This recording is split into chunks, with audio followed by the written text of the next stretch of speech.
দুনিয়ার খাবার খেলে মানুষ বুড়ো হয়ে যায়, জান্নাতের খাবার খেলে মানুষ বুড়ো হবে না। যেরকম সুবহানাল্লাহ। জান্নাতের যে খাবারগুলো আল্লাহ রাব্বুল আলামিন রেখেছেন, সেখানে কোনো বাসি খাবার থাকবে না, ভেজাল থাকবে না, সেখানে শরাব থাকবে, সেখানে দুধ থাকবে, সেখানে মধু থাকবে, সেখানে নির্মল স্বচ্ছ প্রস্রবণ, পানির প্রস্রবণ সেখানে থাকবে। সেই নিয়ামতগুলো আমরা যদি নিতে চাই, তাহলে অবশ্যই জান্নাতের লোভ রাখার দরকার আছে না নাই বলেন তো? আছে। আমরা জান্নাত যদি পেয়ে যাই, এর চাইতে বড় প্রাপ্তি আমার আপনার জন্য আর নাই। সে জান্নাতটা কেমন হবে, জান্নাতের পোশাক কেমন হবে, জান্নাতের প্রশস্ততা কেমন হবে, সব বর্ণনা কোরআন শরীফ আছে না নাই? জান্নাতে হুর থাকবে।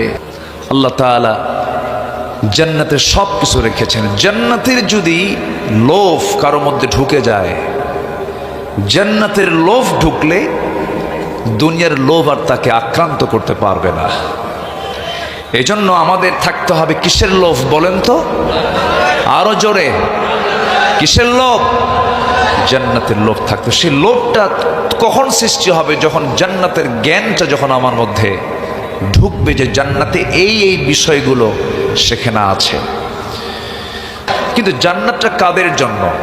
কোরআনকে প্রশ্ন করুন, কোরআন জবাব দিচ্ছে, ওয়াদাল্লাহুল মুমিনিনা ওয়াল মুমিনাতি জান্নাতিন তাজরি মিন তাহতিহাল আনহারু খালিদিনা ফিহা ومساكن طيبة في جنات عدن। জোরে বলুন আল্লাহু আকবার। জান্নাত হলো মুমিনদের জন্য। কোনো জালিম জান্নাতে ঢুকবে না, কোনো ফাসিক জান্নাতে ঢুকবে না, কোনো কাফির জান্নাতে ঢুকবে না, কোনো মুশরিক জান্নাতে ঢুকবে না। আমার দেশে জালিম আছে না নাই? আসতে বলবেন না, আছে না নাই? যারা জুলুম করবে, জুলুম করলে ফলাফল হলো মামু বাড়ি দিল্লি গিয়ে বসে থাকতে হবে, ঠিক কি না? জুলুমের ফলাফল কি? দিল্লি। জুলুম করা যাবে না। জুলুম করবেন তো ঠিকানা একটা বের হয়ে গেছে। কিন্তু অত্যাচার করবেন, ঠিকানা বের হয়ে গেছে। জালিমদের জন্য জান্নাত নয়। আমার বন্ধুগণ, নাম্বার 2, জান্নাতে কি কি থাকবে? জান্নাতে আল্লাহ রাব্বুল আলামিন 4 প্রকার নদী রাখবেন। জান্নাতের মধ্যে 4 প্রকার নদী আল্লাহ রাব্বুল আলামিন সুন্দর করে বলছেন, মাসালুল জান্নাতিল্লাতী ওয়িদাল মুত্তাকুন ফিহা আনহারুম মিন মাইন গায়রি আসিন ওয়া আনহারুম মিন লাবানিন লাম ইয়াতাগায়্যার তা'আমুহু وأنهار من خمر لذة للشاربين وأنهار من عسل مصفى ولهم فيها من كل الثمرات ومغفرة من ربهم। جنبنا الله أكبر।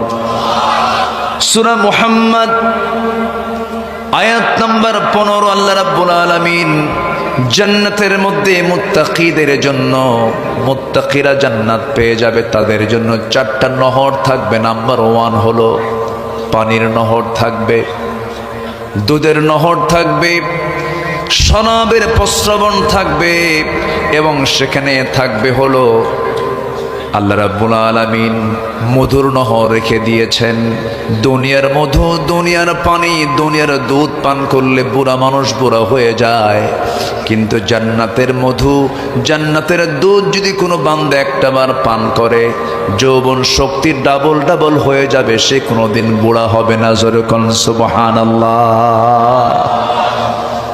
সেই জান্নাতের নিয়ামতগুলো ভোগ করার জন্য আমাকে জান্নাতীদের যে আমলগুলো, সে আমলগুলো আমার আপনার মধ্যে আনতে হবে। আমার দেশ মসজিদের দেশ বললে ভুল হবে না। 4.5 লক্ষ মসজিদ যে দেশে।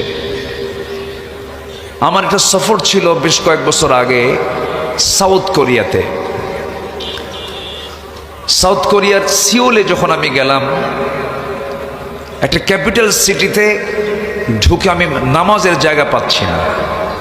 পরে শুনলাম গোটা সিওলে শুধু একটা মসজিদ, খাবার কোনো হোটেল পাচ্ছি না, হালাল কোনো হোটেল নাই। এতটাই কঠিন নামাজ পড়া আমার জন্য, আমি কোনো জায়গা পাচ্ছিলাম না।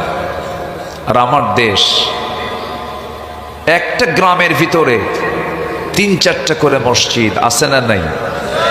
বলুন তো, মসজিদ বেশি না মুসল্লি বেশি? হ্যাঁ, মসজিদ বেশি, মুসল্লি নাই। কোন ওয়াক্তে আমার দেশে সবচেয়ে কম মুসল্লি পাওয়া যায় বলেন তো? ফজর। আচ্ছা, কোন ওয়াক্তে, কোন টাইমে, কোন নামাজের টাইমে মানুষ সবচাইতে বেশি মানুষ বাড়িতে থাকে?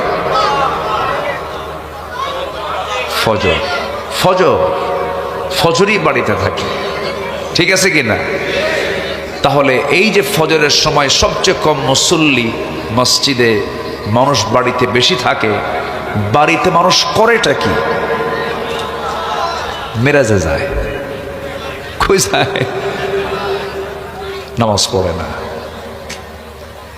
মাঝখানে ভূমিকম্প হয়েছে, আপনারা জানেন তো। সবচেয়ে বেশি বেশি ধাক্কা মেরেছে ঢাকায় শুক্রবার। সেই ভূমিকম্পে ঢাকার ম্যাক্সিমাম ফ্ল্যাটগুলোতে মানুষ ছিল না। বের হবে কখন? সব যেদিক থেকে পারে সব দৌড় মেরে রাস্তায় গিয়ে দাঁড়ায় আছে। গুলশান, বনানী, বাড়িধারা, ধানমন্ডি, সব ভিআইপি, সব বাড়ি থেকে বের হয়ে রাস্তায় দাঁড়ায় আছে। ভিআইপি ফকির, ভিআইপি ফকির। ওয়া আনতুমুল ফুকারাউ ওয়া নাহনু আগনিয়া।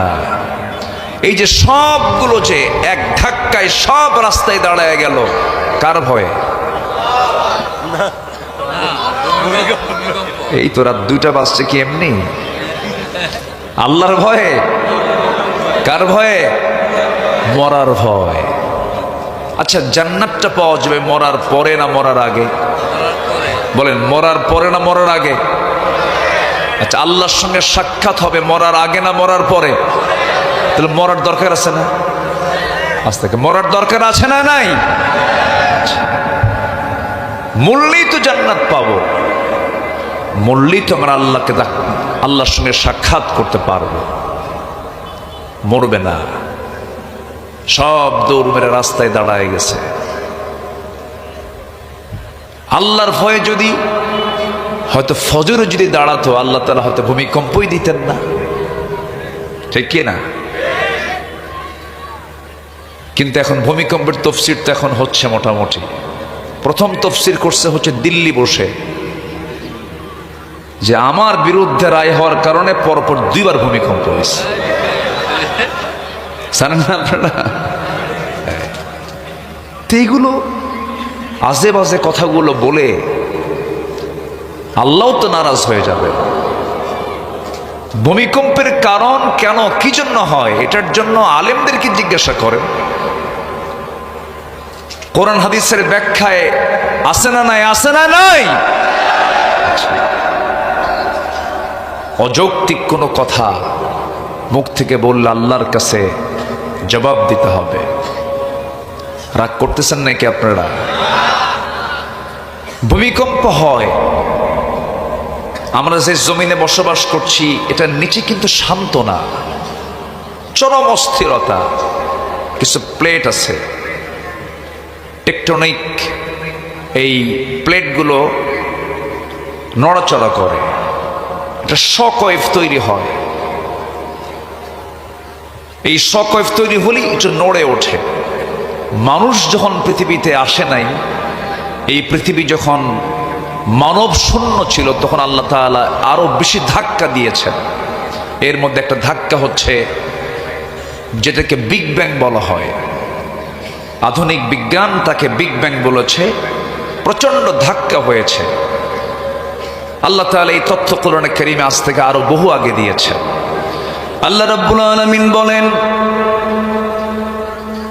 أولم يرى الذين كفروا أن السماوات والأرض كانتا رتقا ففتقناهما وجعلنا من الماء كل شيء حي জোরে বলুন আল্লাহু আকবার।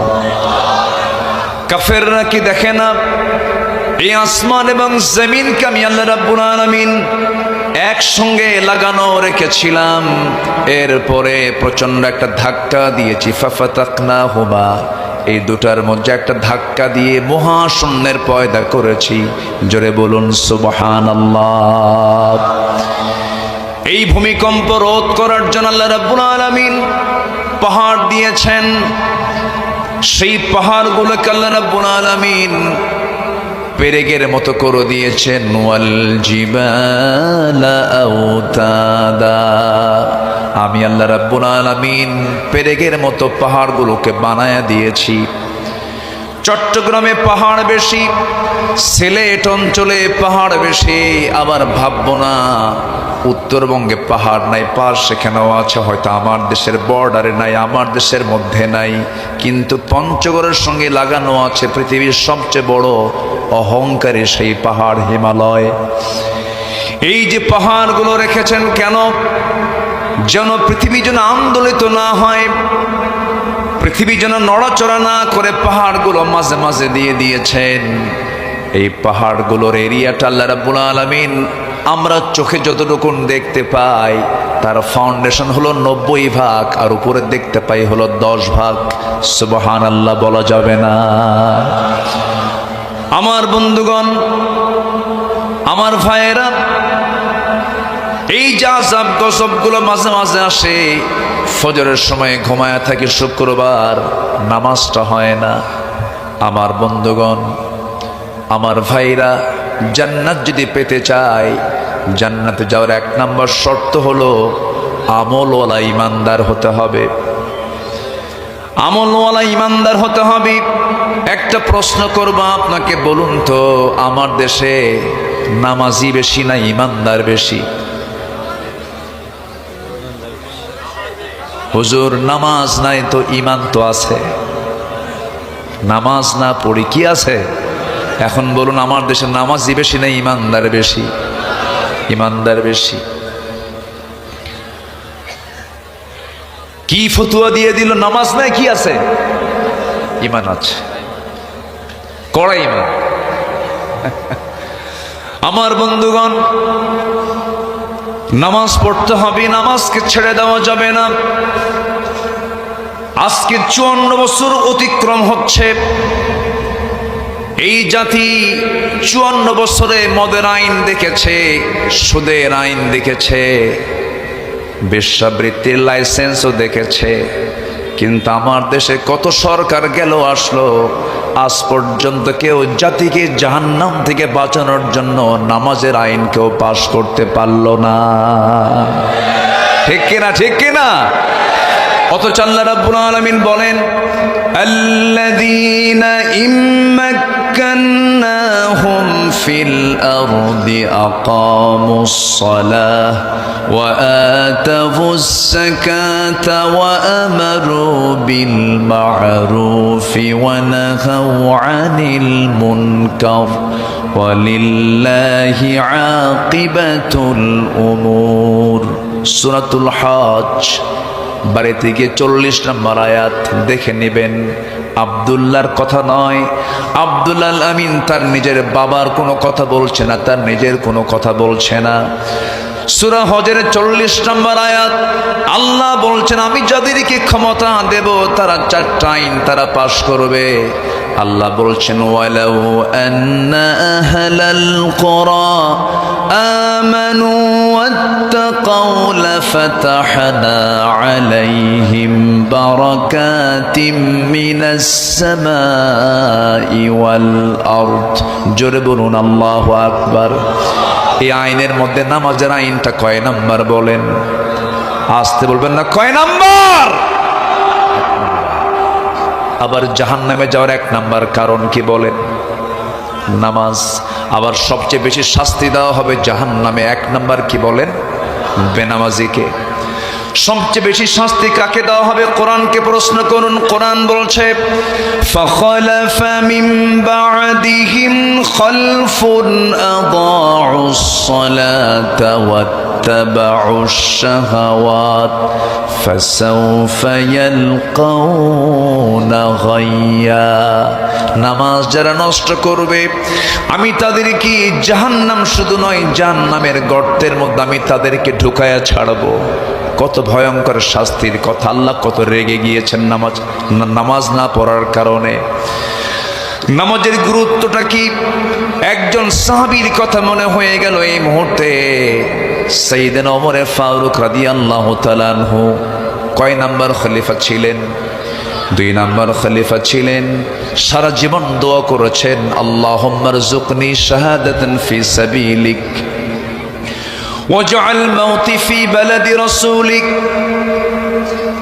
আয় আল্লাহ তাআলা, তোমার কাছে আমি শহীদের মর্যাদা চাই। আল্লাহ তুমি আমাকে শহীদ মওত দান করো এবং তুমি আমাকে এই নবীর শহরে মদিনায় তুমি আমার মৃত্যুটা দিয়ে দিও।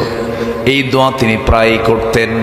কিন্তু যে সময় তিনি এই দোয়া, জীবনের শেষ সময়ে যখন তিনি দোয়াগুলো করতেন, সবার কাছে এটা আশ্চর্য মনে হতো, কারণ মদিনায় যুদ্ধ হওয়ার কোনো সম্ভাবনা নাই। মদিনায় যুদ্ধ না হলে তিনি শহীদ হবেন কেমনে? কিন্তু আল্লাহ তাআলার কি ফয়সালা! আল্লাহ রাব্বুল আলামিন সাইয়েদনা ওমর ফারুকের এই দোয়াটা কবুল করলেন। কোন এক ফজরের সময় তিনি মসজিদের দিকে রওনা করলেন, নামাজ পড়তে না পড়াতে। বলেন বলেন বলেন। শাসকরা নামাজ পড়বে না পড়াবে? মুসলিম শাসকরা নামাজ পড়বে না পড়াবে? পড়াবে। এটা হচ্ছে মুসলিম শাসকের বৈশিষ্ট্য। সাইয়েদনা ওমর ফারুক রাদিয়াল্লাহু তাআলা আনহু নামাজ পড়ানোর জন্য চলে গেলেন, মসজিদের দিকে রওনা করলেন। মসজিদে গিয়ে পৌঁছে গেলেন, নামাজ শুরু করে দিলেন। প্রথম রাকাতটা খুব মনোযোগ দিয়েছেন, সুন্দর করে পড়লেন। প্রথম রাকাত হয়ে গেল। দ্বিতীয় রাকাতে নামাজ পড়তে নিয়ে রুকুতে যখন গেছেন, এক কাততায় এসে ডান দিক থেকে এক জালিম এসে তার পেটের মধ্যে চাকু ঢুকায়া দিয়েছে। ছুরিকাঘাত করা হলো। তিনি সজাগ হতে হতে আবার তাকে উপর্যুপরি ধরে তাকে ধরাশয়ী করা হলো। তল পেটে 2টা চাকু 2বার করে ডাবল স্টেপ করা হলো। তল পেটে যখন মারা হলো, ভুঁড়ি কিছু অংশ বের হয়ে গেল। জমিনে লুটিয়ে পড়লেন। জমিন রক্তে রঞ্জিত হয়ে গেল। সব মুসল্লি চতুর্দিক থেকে ঘেরাও করে সেই জালিমকে ধরেও ফেললো। কয়েক ঘন্টা সেন্স নাই। সেন্স যখন ফিরে পেলেন, তিনি চোখটা খুলেই দেখেন তার সামনে সন্তান আব্দুল্লাহ ইবনে ওমর সামনে বসে বসে কান্দে। মুস্কি মুস্কি হাসি মেরে বলছেন, আব্দুল্লাহ কান্দো কেন? তোমার বাবার তো দোয়া কবুল হয়ে গেছে। তোমার বাবা দুনিয়া থেকে বিদায় নিয়ে নেবে। তোমার বাবার সারা জীবনের দোয়া ছিল শাহাদাত। আমি শহীদের মর্যাদা আজকে পেয়ে যাচ্ছি, কারণ আমাকে যে আঘাত করেছে, আঘাতকারী সেই ব্যক্তি কোনো মুসলিম নয়, মুসলিম পরিবারের কেউ নয়, আবু লুলু মাজুসি। একজন ইহুদি আমাকে, একজন অগ্নিপূজক আমাকে আঘাত করেছে, আমি নিশ্চিত শহীদের মর্যাদা পেয়ে যাচ্ছি, আমি শহীদ হতে হতে চলছি। আব্দুল্লাহ, মন খারাপ করো না, কেঁদো না, তুমি আমার জন্য পানি আনো। এক গ্লাস পানি যখন তার সামনে দেওয়া হলো, তিনি এক গ্লাস পানি নিয়ে বলছেন, আব্দুল্লাহ তুমি কিসের পানি এনেছো? কাব্বা, আপনার তৃষ্ণা পেয়েছে, আপনি পানি পান করুন। তিনি বলছেন, না রে আব্দুল্লাহ, আমার কলেজায় কোনো তৃষ্ণা নাই, আমার নামাজের তৃষ্ণা, নামাজ আমার এখনো হয় নাই। জোরে বলি সুবহানাল্লাহ। কিসের নামাজ হয় নাই? ফজরের নামাজটা হয় নাই, সালাম ফিরতে পারেন নাই, সেজদা দিতে পারেন নাই, নামাজটা পূর্ণ ছিল। ও আব্দুল্লাহ, ওযুর পানি এনে দাও। ওযুর পানি যখন এনে দেওয়া হলো, ওযু বানালেন, নামাজ পড়বেন দাঁড়ায়া দাঁড়ায়া। ভুঁড়িটা বের হয়ে আছে, বললেন গামছা আনো, গামছা দিয়ে পেটটা বাঁধলেন। গামছা দিয়ে পেটটা বেঁধে নামাজে দাঁড়ালেন, কিন্তু পারলেন না, মাথা চক্কর মেরে পড়ে গেলেন, বসেও পারলেন না, শুয়ে শুয়ে নামাজটা কোনো মতো আদায় করলেন। এরপরে বলছেন, আব্দুল্লাহ কান্দো কেন, কান্নাকাটি করছে কেন? কাব্বা, আপনার জন্য ডাক্তার নিয়ে এসেছি। ডাক্তার সামনে বসা। ডাক্তার বলছে, আমিরুল মুমিনিন, সুযোগ দিলে পরে আমি আপনার কিছু সেবা করতাম, কিছু চিকিৎসা দিতাম, কি করবেন বলুন? ডাক্তার বলছে, আমি আপনার জন্য দুধ এনেছি, দুধটা পান করুন। উটনির দুধ তার হাতে দেওয়া হলো, উটনির দুধটা তিনি পান করা শুরু করলেন। গোটা গ্লাসের দুধ তিনি পান করলেন, কিন্তু পেটের মধ্যে গেল, স্টমাকে গেল, কিন্তু থাকলো না। নাড়িতে ফুটো হয়ে গেছে, দুধগুলো সব পেট দিয়ে বের হয়ে গেল। সঙ্গে সঙ্গে ডাক্তার জিহবায় কামড় মেরে বলছেন, আহারে, আমরা আমাদের খলিফাতুল মুসলিমিনকে হারাতে যাচ্ছি, তিনি আর বাঁচবেন না। এই কথা শোনা মাত্র ওমর ফারুক মুস্কি হাসি মেরে বলছে, ডাক্তার বাঁচাবা কেমনে? কারণ আমার রব আমার নাকের মধ্যে জান্নাতের ঘ্রাণ ঢুকাইয়া দিয়েছে। আমি দুনিয়া থেকে বিদায় নেব, আমি আর বাঁচব না। ডাক্তার তুমি এখন চলে যেতে পারো। ডাক্তার চলে যাচ্ছেন, এমন সময় ওমর ফারুক রাদিয়াল্লাহু আনহু পিছন দিক থেকে ডাক দিয়ে বলছে, ডাক্তার এইদিকে আসো। তোমার পাজামার কাপড় কেন গিরার নিচে? পাজামার কাপড় গিরার নিচে পড়লে পরে লা ইয়ানজুরুল্লাহু ইয়াওমাল কিয়ামা, আল্লাহ রাব্বুল আলামিন কিয়ামতের দিন ওই বান্দার দিকে নজরই দিবেন না। পাজামার কাপড়টা তুলে পড়ো। চিন্তা করুন, মৃত্যুর পূর্ব তার দাওয়াতি কার্যক্রম এক সেকেন্ডের জন্য বন্ধ ছিল না। এরপরে বললেন, আব্দুল্লাহ আমার মনে হয় জীবনের সুমহান একজন খলিফাতুল মুসলিমিনের মতো মানুষ আমার কাছে একটা জায়গা চাচ্ছেন, আমি আমার কবরের জায়গাটুকুন ওমর ফারুকরে দান করে দিলাম। জোরকন সুবহানাল্লাহ। আমার ভাইরা, আমার বন্ধুগণ, জান্নাত পাওয়ার জন্য জান্নাতের কাজগুলো আমাকে আপনাকে করতে হবে। নামাজ কখনো ছেড়ে দেওয়া যাবে না, এমন সিদ্ধান্ত কি নেওয়া যায়? আড়াইবাড়ি দরবার শরীফের এই বিশাল বড় ঐতিহ্যবাহী 87 বছর 87 বছর বয়সের এই বিশাল বড় বরকতময় মাহফিলে এমন সিদ্ধান্ত কি নেওয়া যায়, যারা এসেছি জীবনে আজকের থেকে কখনো 5 ওয়াক্ত নামাজকেও ছেড়ে দেব না? সবাইকে রাজি আছেন নাকি? একটু আল্লাহকে সাক্ষী রেখে আকাশের দিকে হাতটা তুলে একটু দেখান তো, জোরে বলুন, ইয়া আল্লাহ, ইয়া রহমান। আমাদেরকে 5 ওয়াক্ত সালাত আদায় করার তৌফিক তুমি আল্লাহ দিয়া দাও। জোরে বলি আমিন, আরো জোরে আমিন, আরো জোরে আমিন। কষ্ট দিয়ে ফেললাম মনে হয়। সম্মানিত ভাইয়েরা, জান্নাত পেতে হলে ফার্স্ট কন্ডিশন নামাজ। 5 ওয়াক্ত নামাজ আমার দেশে মাত্র 5% পড়ে, নামাজ পড়ে না, নামাজের ধার ধারে না, খালি বিড়ি খায়। কি খায়? যাচ্ছেন? আপনি কি না দেখলে তো ভালো লাগবে না।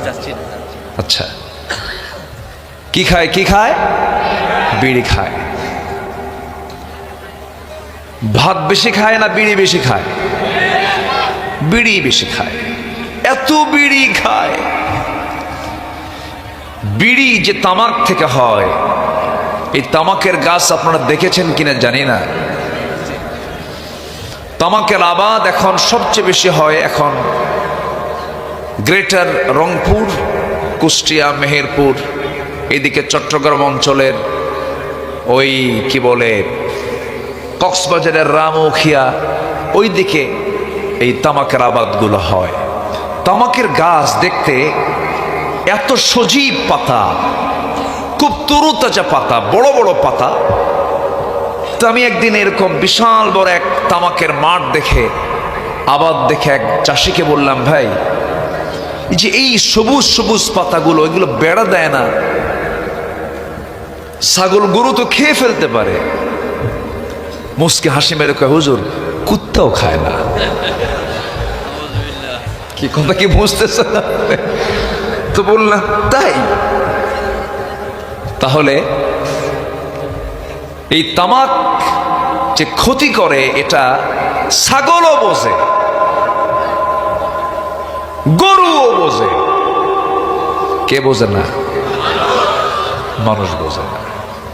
এত খাওয়া খায়। পান খান, পান খেতে আপত্তি নাই তো, বুড়া মানুষ পান খেলে ভালো লাগে।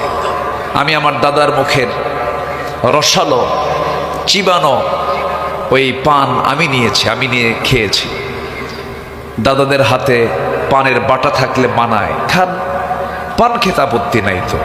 পান গাছের রস ভালো, কিন্তু পানের সাথে আবার হাকিমপুরি রহমতুল্লাহ আলাইহি কেন? এখানেই তো প্রশ্ন। আমার পূর্বের মেহমান মাদক নিয়ে কথা বলেছেন, খুব সুন্দর আলোচনা করেছেন। কোন নেশা ইসলাম অনুমোদন করে না, সকল নেশা করা হারাম। সকল নেশা কি বলেন? আরো জোরে কি? জান্নাতে যাব, জান্নাতে যাওয়ার তো উপযোগী হতে হবে। নেশা থেকে বাঁচবো, নামাজ পড়বো কয় ওয়াক্ত বলেন? 5 ওয়াক্ত। জান্নাতের ভিতর আল্লাহ রাব্বুল আলামিন কত নিয়ামত রেখে দিয়েছেন।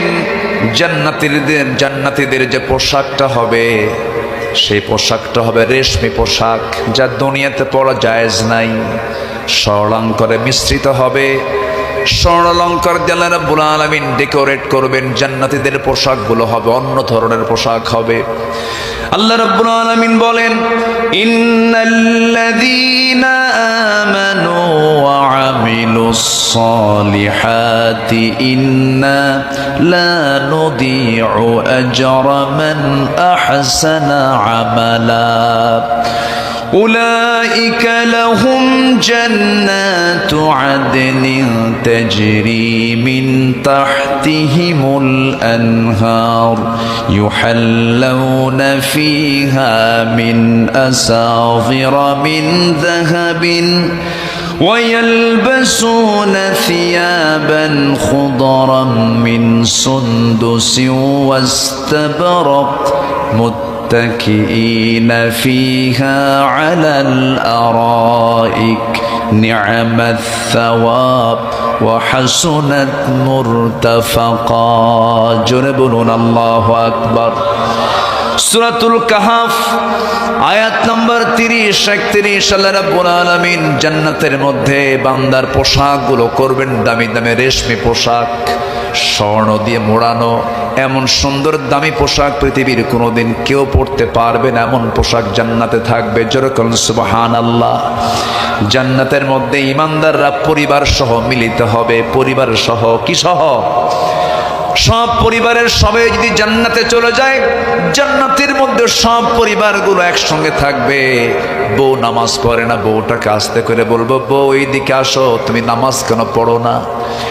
একই ছাদের নিচে, একই খাটের উপরে আমরা দুজন শুয়ে থাকি, একই ছাদের নিচে সংসার করলাম 30 বছর ধরে, তুমি নামাজ পড়বা না কেন? নামাজটা পড়ো, এই যে যৌবন তোমার সঙ্গে কাটায় দিলাম, জান্নাতে গিয়ে তোমার সঙ্গে যৌবন কাটায় দেব একই জান্নাতে। সুবহানাল্লাহ বলেন। আল্লাহ রাব্বুল আলামিন জান্নাতের মধ্যে পরিবার নিয়ে থাকারও সুযোগ দিয়ে দিবেন, যে সমস্ত পরিবারগুলো সবাই মিলে জান্নাতে চলে যাবে। নাম্বার 5 হলো জান্নাতবাসীরা সকল দুঃখ কষ্ট থেকে মুক্ত হয়ে আল্লাহর প্রশংসায় তারা রত থাকবে। ওয়াকালুল হামদুলিল্লাহ আল্লাযী আযহাবা আন্নাল হাযন ইন্না রাব্বানা লাগফুরুন শাকুর। জোরে বলুন আল্লাহু আকবার। নাম্বার 6 হলো সেদিন সকল চাওয়া পূর্ণতা পেয়ে যাবে, বান্দা যা চাবে তাই পেয়ে যাবে। আল্লাহ রাব্বুল আলামিন বলছেন ওয়ালাকুম ফিহা মা তাশতাহি আনফুসুকুম ওয়ালাকুম ফিহা মা তাদউন। জোরে বলুন আল্লাহু আকবার। মন যা চাবে তাই সেখানে পেয়ে যাবে। বহুদিন আগে পঞ্চগড় কি কোথাও একটা মাহফিল আমি বলছিলাম, জান্নাতে আপনি যা চাবেন তাই পাবেন। এক বুড়ো চেটের সামনে থেকে দাঁড়ায় বলে, হুজুর বিড়ি পাওয়া যাবে তো? দেখেন কি নেশা। আমার বন্ধুগণ, জান্নাতে কোনো পচা খাবার থাকবে না, জান্নাতে কোনো বান্দার শরীরের জন্য ক্ষতি করে এমন কোনো খাবার জান্নাতে দেওয়া হবে না।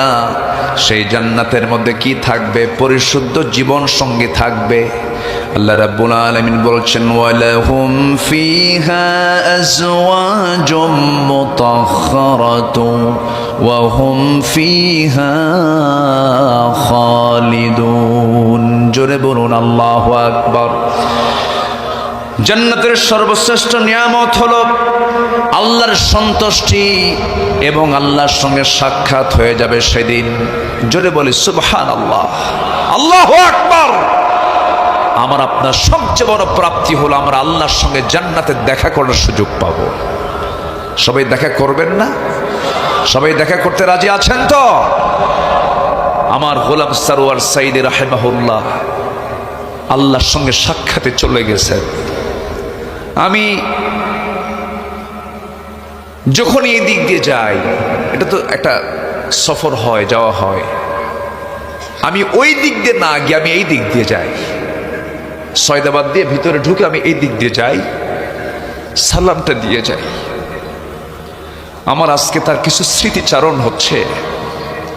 আমি ভাইজান আপনাদের বাসার মধ্যে যখন ঢুকতেছিলাম, প্রথম যেদিন দেখা হয়, মেবি এটা 2008-09 দিকে হতে পারে। হ্যাঁ হ্যাঁ হ্যাঁ হ্যাঁ, তাওহিদ ভাই মনে হয় ছিলেন সেদিন। উনি আমাকে ঔদ, ছোট্ট একটা বোতলে একটা ঔদের আতর উনি দিলেন আমাকে, দিয়ে আমাকে জড়িয়ে ধরলেন, মুসকে হাসি দিলেন। মানুষ এত মিশুক হয়, মানুষকে এত দ্রুত মানুষ এত কাছে টেনে নিতে পারে। আমার কাছে মনে হয় কি জানেন, তিনি এখনো মনে হয় আমার সঙ্গে কথা বলছেন, তিনি এখনো মনে হয় মারা যাননি। আমার কাছে এরকম মনে হয়। তিনি দুনিয়া থেকে বিদায় নিয়েছেন। আমরা দোয়া করি আল্লাহ রাব্বুল আলামিন তার কবরটাকে জান্নাতের নূর দিয়ে মুনাফফার করে দেন। জোরে বলি আল্লাহুম্মা আমিন। সম্মানিত ভাইয়েরা, সবাই তো চলে যাব। আমরা আমাদের মরহুম মকবুর গোলাম সারওয়ার সাইদ রাহিমাহুল্লাহর সেই লাইনই তো আমরা একদিন ধরবো না? লাইন ধরবো না? ধরবো, চলে যাব। কিন্তু আল্লাহ যে বলে দিচ্ছেন, বান্দা তুমি যে আমার সঙ্গে সাক্ষাৎ করতে আসবে, সাক্ষাতের কিছু কন্ডিশন আছে। সেই কন্ডিশন হলো আমি তোমার সঙ্গে সাক্ষাৎ করব। ফামান কানা ইয়ারজু লিকা রাব্বিহি ফালইআমাল আমালান সালিহান ولا يشرك بعبادة ربه أحدا জোরে বলুন আল্লাহু আকবার। আমার সঙ্গে তুমি যদি সাক্ষাৎ করতে চাও তাহলে দুটো কাজ করে আসবে, সেটা হলো নেক আমল করে আসবে এবং শিরিক মুক্ত হয়ে, শিরিক থেকে নিজেকে সম্পূর্ণ পরহেজ রেখে মুক্ত রেখে আমার সঙ্গে আসবে। আমি আল্লাহ নিজে তোমার সঙ্গে সাক্ষাৎ করব। যেরকম সুবহানাল্লাহ। আল্লাহ আমাকে কত ভালোবাসেন, আল্লাহ আমাকে কত মহব্বত করেন।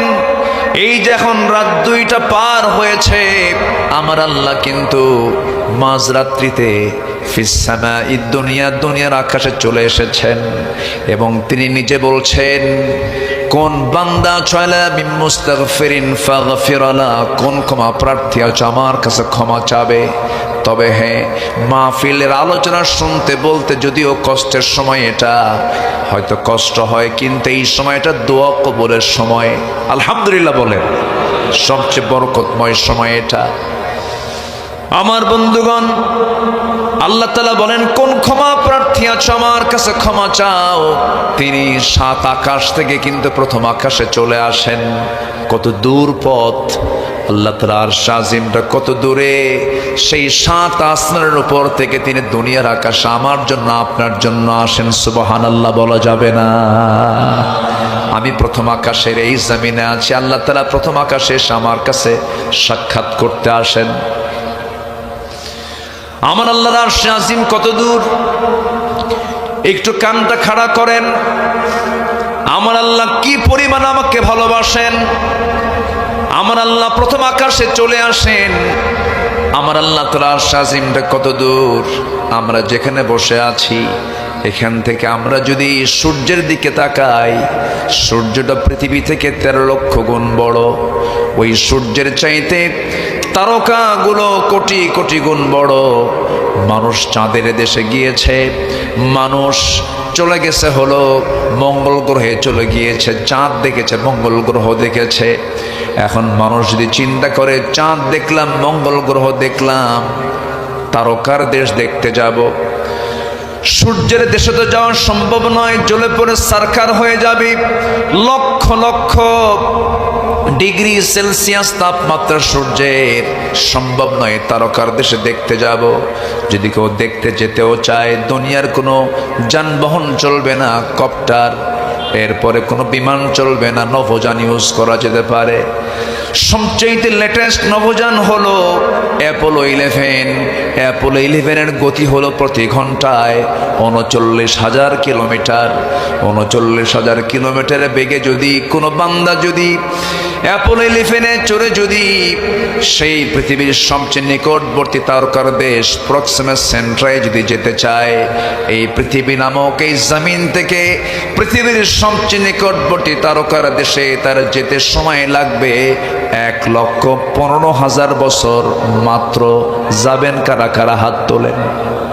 ওই দেখেন হাত তুলছে। বাঁচবো কয়দিন, যাব কোন দিন?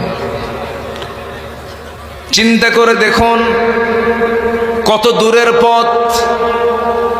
এক আসমান ছোঁয়াত দূরের কথা, একটা তারকার দেশে আমরা যেতে পারতেছি না। সেই মহাশূন্য কত বড়, সে আকাশ, সে আকাশের উপর আল্লাহ তাআলা চলে আসেন, প্রথম আকাশে আসেন। কিন্তু এই আকাশের চাইতে সেকেন্ড আকাশটা আরো বড়, থার্ড আসমানটা আরো বড়, ফোর্থ আসমান আরো বড়। শুধু ধীরে ধীরে বড় হতে হতে 7 আসমানের উপরে আমার আল্লাহ তাআলার আরশ আজিম। যেরকম সুবহানাল্লাহ। বান্দা এই দুনিয়াতে ছোট্ট একটা দুনিয়ার ছোট্ট একটা ভূখণ্ডের ছোট্ট একটা জায়গার একটা চেয়ার পাইলে মনে করে কি যেন হয়েছি, কিচ্ছু হও নাই, জুলুম করবা, দিল্লি চলে যাবা। আস্তে কন কেন, ঠিক কিনা? আমরা জুলুম আর দেখতে চাই না, আমরা খুন আর দেখতে চাই না।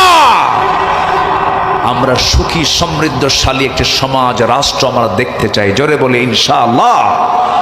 আল্লাহ কবুল করুন, জোরে বলি আমিন।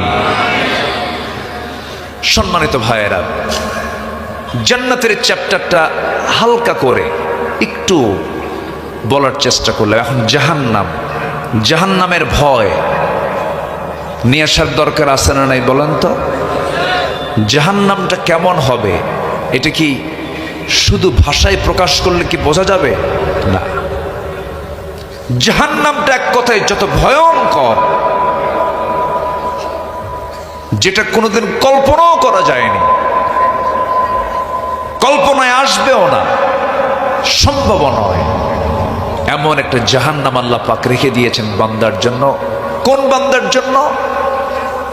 যারা বেনামাজি, যারা বান্দার হক নষ্ট করেছে। কোরআনকে প্রশ্ন করুন, কোরআন বলে দাও জাহান্নামে কারা যাবে?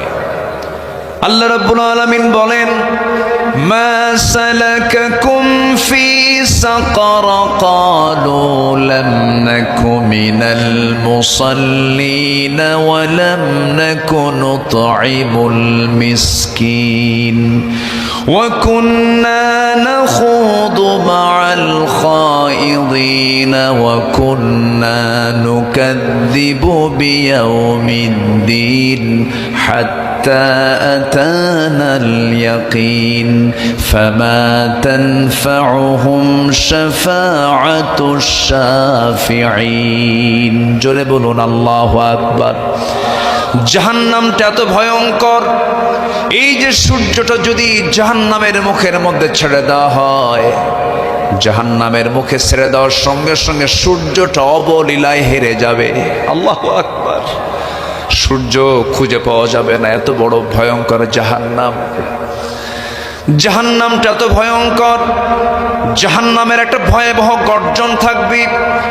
ওয়ালিল্লাযীনা কাফারু বিরাব্বিহিম আযাবু জাহান্নাম ওয়া বিইসাল মাসীর ইযা উলকু ফিহা সামিউ লাহা শাহীকাও ওয়া হিয়া তাফুর تكاد تميز من الغيظ كلما ألقي فيها فوج سألهم خزنتها ألم يأتكم نذير জোরে বলুন আল্লাহু আকবার।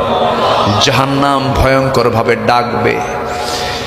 জাহান্নামের ভয়াবহতা এত মারাত্মক হবে এবং জাহান্নামের ভিতরে আপ্যায়ন করা হবে শয়তানের মাথা সদৃশ জাক্কুম বৃক্ষগুলো, ফুটন্ত পানিগুলো জাহান্নামীদেরকে খাওয়ানো হবে। আযালিকা খায়রুন নুজুলাম আম শাজারাতুস সাক্কুম ইন্না জাআলনাহা ফিতনাতাল লিয-যালিমিন জোরে বলুন আল্লাহু আকবার। ক্ষত নিশ্চিত পুঁজ হবে খাদ্য, যেখানে ক্ষত হয়ে পুঁজ হয়ে যায় সেই পুঁজগুলো জাহান্নামীদের খাবার হয়ে যাবে। আল্লাহ রাব্বুল আলামিন বলেন, ফালাইসা লাহুল ইয়াওমা হাহুনা হামিম ওয়ালা তাআমুন ইল্লা মিন গিসলিন লা ইয়াকুলুহু ইল্লাল খাতিউন জোরে বলুন আল্লাহু আকবার। জাহান্নামটা এত ভয়ঙ্কর হবে, জাহান্নামের যে ফেরেশতাগুলো হবে চোখেও দেখবে না, কানেও শুনবে না, বোবা টাইপের হবে। চোখে দেখলে মায়া হবে, কানে শুনলে পরে দয়া মায়া হবে। আল্লাহ পাক জাহান্নামের যে ফেরেশতাগুলো রাখবেন, তারা যে ওই জাহান্নামীদের যে শাস্তিগুলো দেবে, তারা চিৎকার করবে, সেই চিৎকারের আওয়াজ তাদের কানে যাবে না এবং তাদের প্রতি যে শাস্তিগুলো দেওয়া হবে সেই শাস্তির দৃশ্য তাদের চোখে আসবে না। শুধু শাস্তির উপরে শাস্তি হবে, কোনোদিন শাস্তি চুল পরিমাণ কমানো হবে না। এই পানীয় জালিমদের মুখমণ্ডল দগ্ধ করে দেবে। ফুটন্ত পানি খাওয়ার সঙ্গে সঙ্গে তাদের মুখটা সম্পূর্ণ দগ্ধ হয়ে যাবে, টকবগে হয়ে যাবে, লাল আকার ধারণ করবে। নাম্বার 5 হলো আগুনের পোশাক দিয়ে চামড়া দগ্ধ করা হবে, লৌহ নির্মিত হাতুড়ি দিয়ে শাস্তি দেওয়া হবে। নাউজুবিল্লাহ। আবার চামড়াগুলো যখন পড়ে যাবে, আবার চামড়াগুলো বাদদালনাহুম জুলুদান, আবার এটাকে চেঞ্জ করে নতুন চামড়া দেওয়া হবে যেন শাস্তি ঠিক মতো হয়। আমার বন্ধুগণ, আমরা শুধু সারা জীবন শুনি আমার আল্লাহ রহমান, আমার আল্লাহ রহিম, আমার আল্লাহ গফফার, আমার আল্লাহ গফুর, কিন্তু আমার আল্লাহ যে জব্বার, আমার আল্লাহ যে কাহার, আমার আল্লাহ যে এত কঠিন, তার মতো কঠিন পৃথিবীর আর কেউ হতে পারে না। সেই জন্য আমার বন্ধুগণ, জাহান্নাম থেকে বাঁচার জন্য আমাকে আপনাকে চেষ্টা করতে হবে।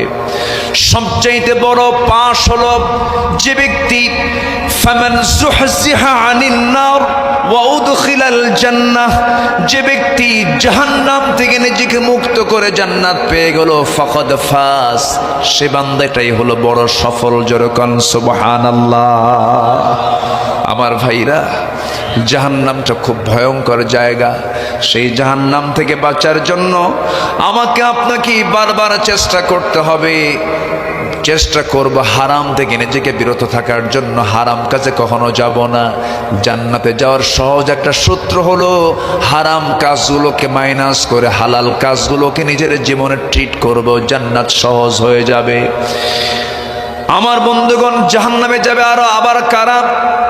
ওই সমস্ত লোকগুলো জাহান্নামে যাবে যারা জমা করে রাখা স্বর্ণরৌপ্যগুলো জাহান্নামের অগ্নিতে উত্তপ্ত করে শরীরে দাগিয়ে দেওয়া হবে। আল্লাহ রাব্বুল আলামিন তাদেরকে লাগায় দিবেন, সেই স্বর্ণরৌপ্যগুলো তাদের গায়ে লাগায় দিবেন। আল্লাহ রাব্বুল আলামিন বলেন, ওয়াল্লাযীনা ইয়াকনিজুনা আয-যাহাবা ওয়াল ফিদ্দাতা ওয়া লা ইউনফিকুনাহা ফি সাবিলিল্লাহ فبشرهم بعذاب أليم يوم يحمى عليها في نار جهنم فتكوى بها جباههم وجنوبهم وظهورهم هذا ما كنزتم لأنفسكم فذوقوا ما كنتم تكنزون। জোরে বলুন আল্লাহু আকবার। স্বর্ণরৌপ্যের মালিক হয়েছি, অর্থ সম্পদের মালিক হয়েছি, কিন্তু তার যাকাত আদায় করলাম না, তখন এই সম্পদগুলো তার জন্য কাল হয়ে যাবে, তার জন্য বড় বিপদ হয়ে যাবে। এই জন্য সম্পদের হক আদায় করার দরকার আছে না নাই?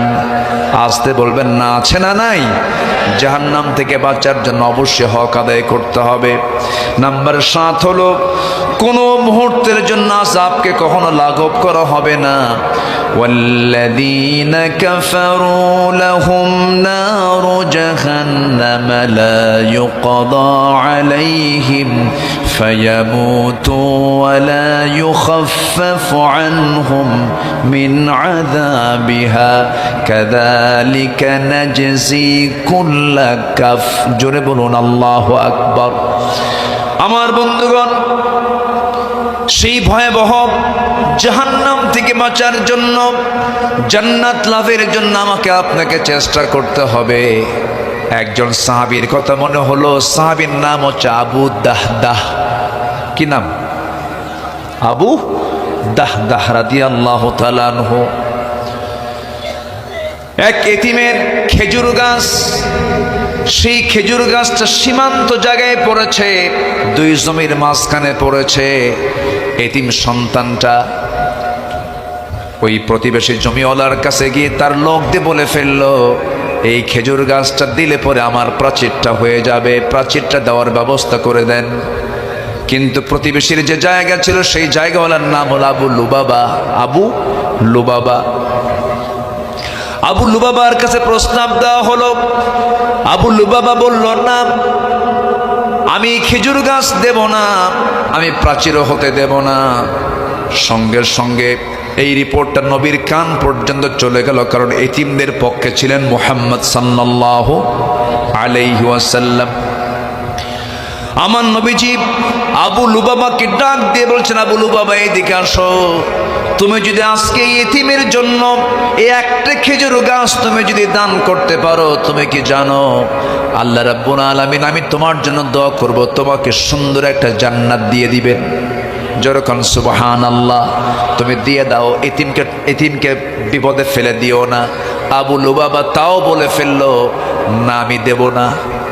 এরকম আছে না, কিছু লোক আছে না, আছে না, জীবন যাবে ওর সঙ্গে আমার কোনো আপোষ হবে না, আছে না নাই, বলেন তো আছে না নাই? আমার নবীজি আবু লুবাবার কথা শোনা অবাক হয়ে গেলেন, মুখটা ফিরায় নিলেন। ওই সময় একজন সাহাবী ছিলেন, তার নাম হচ্ছে আবু দাহদাহ রাদিয়াল্লাহু তাআলা আনহু।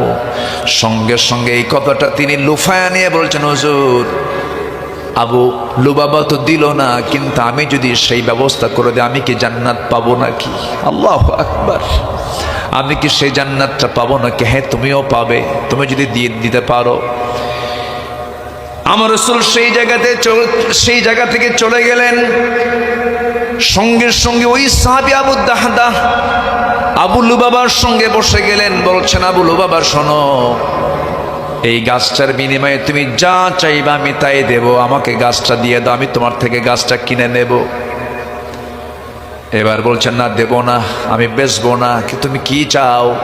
শোনো, আমার জীবনের একটা শখের বাড়ি আছে এবং শখের একটা খেজুর বাগান সহ, এবং আমার বাড়ির সামনে সুন্দর একটা মিষ্টি কূপ আছে, মিষ্টি পানির কূপ আছে, কূপ সহ বাড়ি। আমার বিশাল বড় খেজুর বাগান, 600টা খেজুর গাছের বাগান সেখানে আছে। এই বাগান সহ, বাড়ি সহ, কূপ সহ সব দিয়ে দেব তোমারে, একটা খেজুর গাছ তুমি আমারে দিবা না? আবু লুবাবা বলে, মনে মনে বলে, মানুষ বোকা এরকম হয় নাকি? কিন্তু বোকা না আবু দাহদা ওই একটা খেজুর গাছ তিনি নিয়ে 600 গাছ খেজুর গাছ সহ, ঘর বাড়ি সহ, কূপ সহ সব কিছু দিয়ে দিলেন। ওই একটা খেজুর গাছ কিনে নিয়ে বাড়ির সামনে দাঁড়ায়া ভিতরে ঢুকলেন না। ভিতরে না ঢুকি দূর থেকে ডাক দিচ্ছেন, আমার পরিবার যারা আছো শোনো, আজকে এমন একটা ব্যবসা করেছি যে ব্যবসার বিনিময়ে আল্লাহ রাব্বুল আলামিন আমাকে জান্নাত দিয়ে দিয়েছেন। যেরকম সুবহানাল্লাহ। সব আমার সন্তানগুলো যা কিছু আছে সব রেখে দিয়া সব বাইরে বের হয়ে চলে আসো, আমি আর ওই বাড়িতে ঢুকবো না, কারণ জান্নাত আমার কেনা হয়ে গেছে। সবগুলো সন্তান সব কিছু বের করে নিয়া ওই লোকটাকে আবু লুবাবাকে 600 বাগান সহ, বাড়ি সহ, কূপ সহ সব দিয়ে তিনি বাইরে বের হয়ে এসে এবার এতিমের সামনে বসে বলছেন, এতিম গাছ কেনা হয়ে গেছে, গাছটা তোমাকে বুঝায় দিয়া আমি নবীর কাছে চলে যাচ্ছি, জান্নাতটা বুঝায় নেব। যেরকম সুবহানাল্লাহ। কিসের লোভ থাকতে হবে? বলুন, কিসের লোভ থাকতে হবে? জান্নাতের। আল্লাহ রাব্বুল আলামিন জান্নাতের আশা, জান্নাতের লোভ এবং জাহান্নামের ভয় হৃদয়ে বদ্ধমূল করে দেন সবার ভিতরে। জোরে বলি আল্লাহুম্মা আমিন। সম্মানিত ভাইয়েরা, আমার পাশে যিনি বসে আছেন উনি হচ্ছেন আমার এলাকার জামাই। আমার এলাকার কি জামাই। আমার বাড়ি যেই দিকে, ওনার শ্বশুর বাড়ি সেই দিকে। এই দিক থেকে ওনার সঙ্গে আমার একটা হৃদয়ের তাআল্লুক আছে। উনি যেদিন বলেছেন ডেট নিতে হবে, সেই দিন আমি রাজি হয়ে গেছি, আসছি। রাগ করছেন নাকি আপনারা? আবারও আসবো আমি। কি আসতে দিবেন? আবারও আসবো। আল্লাহ যেন সেই তৌফিক সবাইকে দান করেন। আমি গতকাল সিলেট ছিল প্রোগ্রাম, আবার আজকে, অর্থাৎ আজকে তো বলবো 12টা, তো মানে জাস্ট আজকের যে প্রোগ্রামটা সিলেটে আছে সকাল 10টায়। সকাল কয়টায়? 10টায় একটা প্রোগ্রাম আছে সেখানে। আমি এখান থেকে রওনা দিয়ে আমার মনে হয় একচুল পরিমাণ ঘুমও হবে না, যেতে হবে। মানে এই প্রোগ্রামটা আমি খুবই বেকায়দা হলেও নির্দিষ্ট ডেট হওয়ার কারণে ডেটটা আমি নিয়েছি ভাইয়ের সম্মানে। আমি এই পরিবারকে খুব ভালোবাসি। এই পরিবারের সাথে অনেক বরকত জুড়ানো আছে, অনেক বরকত জুড়ানো আছে। আল্লাহ রাব্বুল আলামিন আমার গোলাম সারোয়ার সাইদ রাহিমাহুল্লাহর সন্তানগুলোকে দ্বীনের খাদেম বানান। জোরে বলি আল্লাহুম্মা আমিন। তার সন্তানদের জন্য দোয়া করি, আসলে বাপ চলে গেলে বাবার বিকল্প কিন্তু কেউ হয় না। বাবার বিকল্প কেউ হয় না। যদিও তাদের কোনো সমস্যা, এমন ভাগ্যবান চাচারা থাকলে সমস্যা হওয়ার কথা নয়, সমস্যা হচ্ছেও না, কিন্তু বাবাকে বাবা বলে ডাকার মতো আনন্দ পৃথিবীতে কি আর অন্য কাউকে দেওয়া হয় না। আমরা দোয়া করি আল্লাহ তাআলা আমার গোলাম সরওয়ার সাঈদ রাহিমাহুল্লাহর সন্তানগুলোকে তার রহমতের চাদরে আল্লাহ পাক আবৃত করুন। এই পরিবারকে আল্লাহ তাআলা সকল দিক থেকে বরকতময় করুন এবং এই দরবারকে আল্লাহ তাআলা কবুল আর মঞ্জুর করুন। এবং এই দরবারের সঙ্গে যারা জড়িত, এটা আহলে হক একটা দরবার, এটা একটা হক দরবার। যখন বাংলাদেশের বিভিন্ন জায়গায় বেদাতের এবং কুসংস্কারে ভরে গেছে দরবারগুলো, সেই সময় এটা তাওহীদি চেতনা লালন করে হক দরবারের ভূমিকা পালন করে এই আড়াইবাড়ি দরবার শরীফ এই কাজটা চালিয়ে যাচ্ছে। আল্লাহ রাব্বুল আলামিন তাদের এই কাজগুলোকে কবুল করুন। আরো জোরে বলি আল্লাহুম্মা আমিন। জান্নাতের ওসিলা করে দিন, নাজাতের কারণ বানিয়ে দিন, এই আশাবাদ কামনা করে আমি আমার কথার না বাড়িয়ে আমি এখানে শেষ করছি। সবার কাছে দোয়া চাই, আমি সবার জন্য দোয়া করি। আমার পাশে থাকা আড়াইবাড়ি দরবার শরীফের পীর সাহেবকে আমি মানে তার প্রতি আমি কৃতজ্ঞ। তিনি আমাকে এমন সুন্দর একটি পরিবেশ আমাকে বসিয়ে দ্বীনের কথা বলার সুযোগ উনি আমাকে দিয়েছেন এবং আমি তার জন্য দোয়া চাই। অত্যন্ত যোগ্যতার সাথে, অত্যন্ত আন্তরিকতার সাথে তার উপরে যে একটা অর্পিত দায়িত্ব তিনি যেন সুন্দরভাবে সুষ্ঠুভাবে পালন করতে পারেন, ওই হসপিটালের মধ্যে রেখে দিয়েছে। ওই অবস্থায় তিনি দুনিয়া থেকে বিদায় নিয়েছেন। আল্লাহ তারা দুনিয়ার জীবন এই সফরটাকে যেভাবে তুমি পরীক্ষার মধ্যে ফেলেছিলে, এর উত্তম যে ফলাফল, আল্লাহ তুমি তাকে জান্নাতের নূর দিয়ে তাকে মুনাফফার করে দাও। জোরে বলি আল্লাহুম্মা আমিন। তার কবরটাকে জান্নাতের নূর দিয়ে মুনাফফার করে দাও। জোরে বলি আল্লাহুম্মা আমিন। জি, আমি শেষ করছি, আমি আর না বাড়িয়ে আমি এখানেই শেষ করছি। সুবহানাকাল্লাহুম্মা ওয়া বিহামদিকা আশহাদু আল লা ইলাহা ইল্লা আনতা আস্তাগফিরুকা ওয়া আতুবু ইলাইক। আসসালামু আলাইকুম ওয়া রাহমাতুল্লাহি ওয়া বারাকাতুহু।